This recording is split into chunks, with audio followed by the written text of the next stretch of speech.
Hi, and thanks again for joining me on this episode of MTV. We are a few weeks away from the official start of spring, so we're going to talk about one of the things that come up, and it's a real big application around the home, is timber decks and how you maintain them and get them ready for the summer months.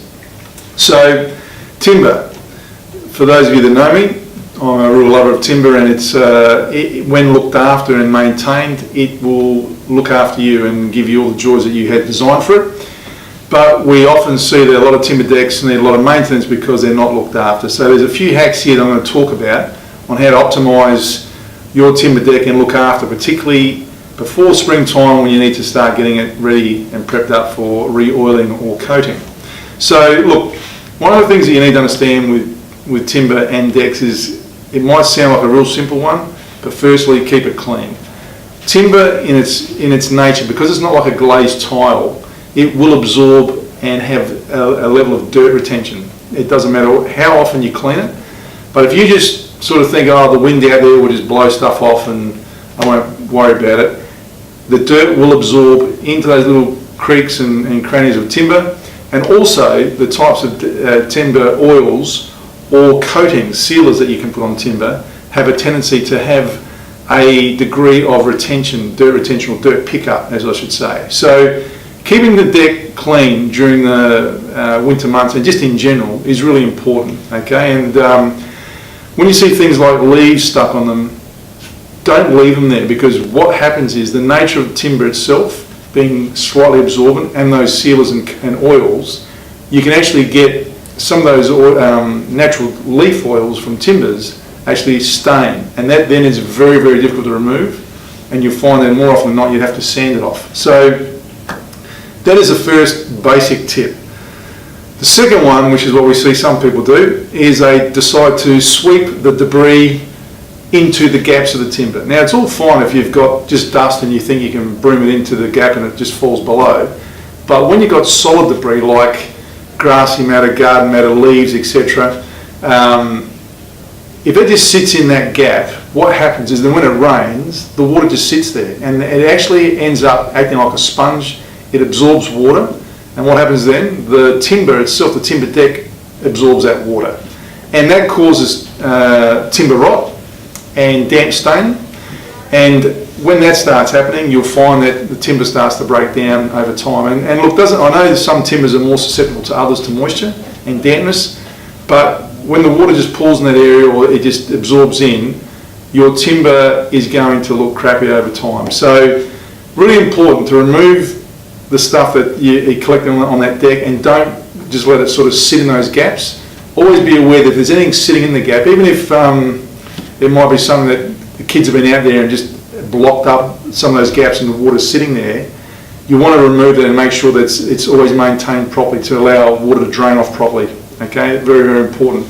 When you do find that you come over through that winter period, check your deck out, because you may start to see some grain or splinters forming or splits within the timber itself. Time to give it a good sand, smooth that off. If it's got worse than that and you've got damaged timber, you need to take it out, remove it, and you'll need to replace that with a timber filler, okay? But that's when it's a severe case. Hopefully you haven't got to that section. But you really need then to, once you've done all that, use a timber preservative to treat the timber, because there's likely, if you've got timber rot, as I mentioned before, is like rust. And when you get rust, when the rot's in the timber, it won't go anywhere. So you need to use a timber preservative to kill the rot, and then you allow it to, it'll prepare it for the oil or the sealer application. This is one that people get wrong as well when they clean the deck. So those keen cleaners out there, and I've got my mum out there that loves cleaning, and I know there's many people out there that love your mum, but I know many people out there that do love to keep their areas clean. If you are cleaning timber, it's got to be done gently. Soft bristle broom, perhaps a hose down. Don't go using harsh chemicals like it's a ceramic tile or a concrete patio, and avoid high pressure cleaners, okay? They not only damage the sealers and the oils that you're using, but over time with prolonged use, they will damage the timber itself, okay? Very, very important that you think about how you're cleaning it, and don't go use harsh chemicals, as I mentioned earlier, or harsh cleaners. This is not like cleaning a bathroom where you're removing grime and mould. It needs to, you've got to remember the surface. Timber has not been designed to just have heavy water pushed into it. It's an open, porous surface, and as you're pushing water through a heavy pressure clean into that timber, it will absorb and it will open those gaps and those little mini splits even further, and you'll create more damage and more area for timber rot. So please take note of that, because we actually see a lot of keen cleaners not knowing they're actually creating more damage to their timber over time by using the pressure cleaner method. Right, deck oils. This is the one where you're going to get right, and we see a lot of people doing it wrong, okay, whether you're using a deck oil or a sealer. So a deck oil needs to, for it to have full effect, it needs to absorb into the timber grain and properly adhere to the surface. That's not going to happen if you look out on the timber deck and go, oh, this looks clean today, I'll just get my decking oil out and start rolling it on. Like any coating application, surface preparation is key. Get that surface clean. Even if you're doing sections of it, break it down to a couple of square meters, wipe over it, wipe it clean, make sure the surface is dry. Don't go and do it on a windy day. And then apply your oil. And make sure you optimize that absorption of the timber oil or the sealer you're using into that timber grain.